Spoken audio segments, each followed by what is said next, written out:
The Super Mario Galaxy movie is directed by the same directors from the first one from 2023, the Super Mario Bros. Movie. The film follows Mario, Luigi, Princess Peach and Toad along with Yoshi goes out to a galaxy in outer space to rescue Princess Rosalina from Bowser Jr., who's the son of Bowser, who's planning to steal her powers to conquer the galaxy. When it comes to this movie, there's a lot of high expectations, mainly from the Mario fans, even from some general audience as well. I was not really hyped for it, but I was kind of open to the idea to see where the sequel would go after the first one. I'll give my rerun on the first movie. The first film, for what it is, looking back on it, I did review it in the channel if you want to check it out. It's my original thoughts on the film.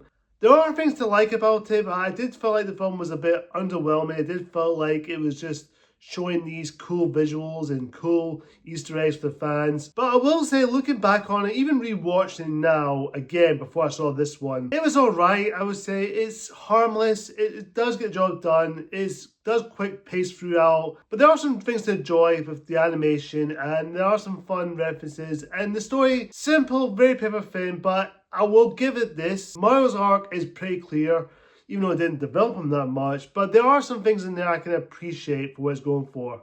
After seeing this movie, I hate saying this, guys, I really wanted to like this movie. I wanted to go in, want it to be good. I want it to be good. Unfortunately, Super Mario Galaxy movie is a waste. I'm going to say this right now, guys. It's nothing but fan service galore. Before I go into the negatives, there are maybe a couple of things I did like about the film. I'll start off by saying this. The animation from the first one, just like the first, is colourful. It's really beautiful to look at.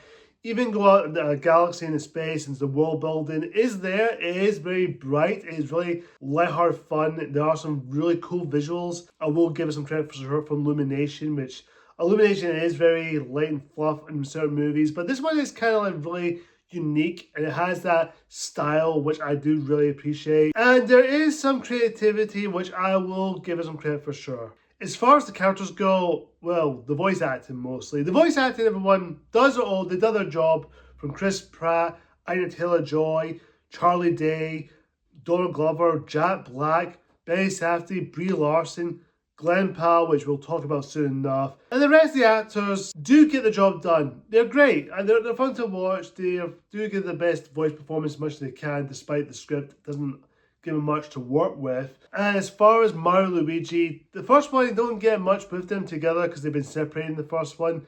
But this one, you do get a chance to see more of them working together, which I actually, biggest praise I'll give it is seeing them together. That is the strongest point of the film. I actually quite liked. There are some things about them together, seeing them working together, which we'll get to the character arcs and the negatives, which I will get to. That being said, I really liked other stuff in the film. Princess Peach's backstory does get resolved, where she came from, how she got to the Mushroom Kingdom, which I will say is kind of the strongest part. You know, they felt a bit rushed. It could have dived in a little bit more, which I won't give away if you know the story. If you watch the film, if you've seen the film, you know what I'm talking about. I do really like Jack Black as Bowser and Benny Safdie's Bowser Jr. Both of them are great. The moment Bowser's free reunites with his son, it's a nice moment. I think Bowser has a bit of an arc in the film about him getting a bit soft, and you try to see there's a little bit good in him, even though he's not really evil, despite he has his bad nature about him. And Bowser Jr. tried to get back to his evil side. I'll give it some credit. There are some things to appreciate about that film. I will give it some credit for sure. And the fan service is there. There's some cool Easter eggs. I will get to the moment with the negatives, but there are some point out, well, oh, okay, that was cool. And the music score by Anya Taylor, great. It was good. It was awesome, just like the first one. That being said, this film is a huge disappointment. I'm going to say this right now, guys. Super Mario Galaxy, despite some good things in there, the problem is the story itself, just like the first one, it's very paper thin. It's very weak. It doesn't give you much going on. It doesn't give you much development. And that's the biggest issue, like the first one. But the first one did a little bit better than the second one, because looking back at the first one, even now, it makes me appreciate it a lot more, because at least in the first one, there is some development. There are some things to make you go, oh, okay, I can see why they did that. But my God, the film itself, just, it paces way too quick. It just pacing along. It just rushes a few things, and it just doesn't give you much development, and I felt really underwhelmed. It didn't really have a chance to slow down or take a breath and let the audience breathe and not a chance to dive in what's going on, because there's so much going on in this film. There's too much characters, there's too much fan service, and it just pushed it to the limit. Now, the first one does have fan service, but it does in the way it serves a purpose. Even though it does dive in too much of it, but at least it does have some character moments with Mario, with his arc. Unfortunately, it's the same problem here, but even more so than the first one. It's too much going on. It's just too much stuff, fan service, pointing out. It feels like to me, the writers and even the directors and even people involved in Illumination and Nintendo treating this like idiots. It feels like to me they're just shoving the keys or like boo-boo keys for the babies. They're like going, oh, look at this, guys, look at this, look at this, look at this. It feels like to me the writer or the writers, whoever's writing this film, just feel like they're just trying to please the fans more so. They had more priority over the storytelling. Now look, I'm going to say this now. I'm not expecting Super Mario Bros. Movies to be like a deep, broken story. I don't mind the story being simple, as long as you keep the story and flow and keep you interested in the characters. But however, that being said, it's just too much on fan service. It just doesn't give audience and fans to breathe. It just feels like they're just trucking along. They just try to shove so many references. And when the moment this sort of stuff does happen in the film, it just breezes through them. The only time it slows down is the fan service, and there are tons of Nintendo characters, especially wasted two characters. Yoshi, voiced by Donald Glover, he's good. I think Yoshi is very cute and adorable. He has that cute little voice about him. You know, he doesn't have much of a character arc, but he does have his moments. He is there to be cute and just be there to be the lighthearted fun moments. And you get that subplot of Toad, voiced by Keegan-Michael Key. Toad doesn't get much to do. The only bit he gets is his arc with him being rejected by Yoshi, because Yoshi's getting more attention from Mario and Luigi. That didn't go anywhere. That was pointless. Didn't go anywhere with that. It was just dumb.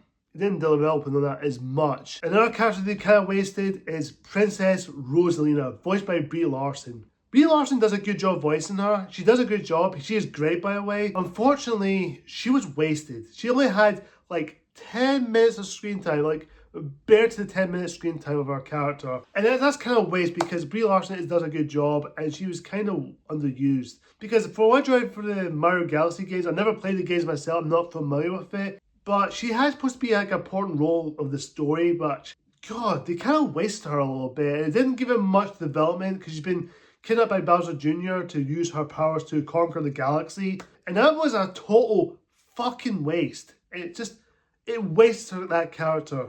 And Nintendo and Illumination kind of spoiled the film with Fox McCloud appears in the film. Fox McCloud is cool, I guess. Glenn Powell does a good job, but that's all there is. There's barely nothing to his character. That is just... Okay, I'll give it this. His introduction is cool. I will say that. The 2D animation drawing, which I did kind of like. However, that being said, the moment I saw his introduction, I thought, oh, that was cool. Glenn Powell, great job. But during the film, I kind of felt like, what the fuck is he doing in this movie? Why is he here? Like, I keep shouting at the screen going, why are you here? And all these other characters they throw in there, they felt like cameos. That's what they are. I feel like to me, they're just building this shared universe, trying to set up this shared universe. They try to build a Nintendo cinematic universe. It's trying to set up all these characters, this world building. There's not much giving you time to breathe or give you a chance to go in what's going on. And another big insult that is Mario and Luigi doesn't have much of an arc going in this film. They don't have a character or character study, or again, I'm not expecting character studies, but I wish they could have given an arc or a journey or some kind of thing going for this film, the storytelling they're telling. Unfortunately, the only thing that Mario has an arc, that he has a thing for Princess Peach, is that it? Is that his character? He has no character, he has no arc. Instead of the fact he has a crush on Princess Peach, which isn't developing that much, it was kind of pointless. And some of the humor, which, okay, I'll give it some credit. Some of the humor I did kind of laugh. Maybe I chuckled a few times here and there. But most of the humor is just basically Illumination humor. It's what you expect from them from Illumination. If you expect from the Despicable Me and Sing and Secret Life of Pets and Minions movies, you get what you expect from here. You got some humor. There are some couple of jokes I did laugh, but most of it is just childish humor. And that's the biggest problem. I just didn't really care for the characters. By the end of the film, I kind of feel like, is that it? Is that it from the movie? And yes, you do get a mid-credit scene, or the mid-credit scene doesn't do much. It's mostly a joke or a gag, which is basically was in the trailer, which pointless. Well, if you've seen the trailer, that final trailer, because I think the trailer showed too much, because we don't know what's going on. If you watch trailers, it put me some editing while after watching the film. You know what's happened. It doesn't allow to breathe or doesn't have anything revealing. That's it, they spoiled the film. And yes, you do get a character tease what's coming to the third movie, which hasn't announced yet, but I'm guessing there will be a third one because it's going to make $1 billion.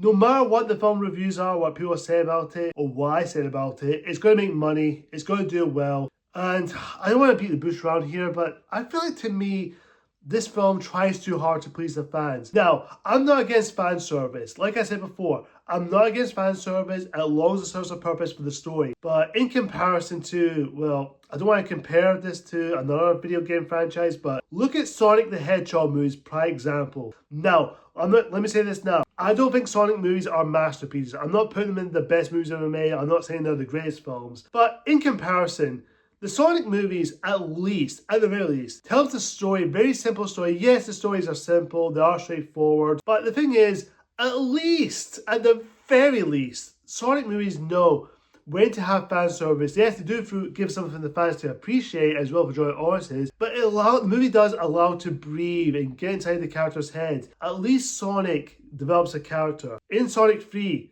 I'm glad they didn't waste Shadow, because at least Shadow has a purpose to be the main focus of the film. I wish I could say the same thing for the Super Mario Galaxy movie with Princess Rosalina, because she's meant to be the focus, but they kind of shoved her to the side and just focus on fan service galore, fan service galore, fan service galore. I'm not asking Super Mario to be like Sonic. I'm just saying is that you could at least, maybe, at the very least, take some notes or take some playbook by from their part, or at least try to develop some of the characters without being too overstuffed with characters and just pleasing those fans out there. That being said, I'm really disappointed with Super Mario Galaxy movie, and if there's a third one, I won't be too excited because I know what to expect from it.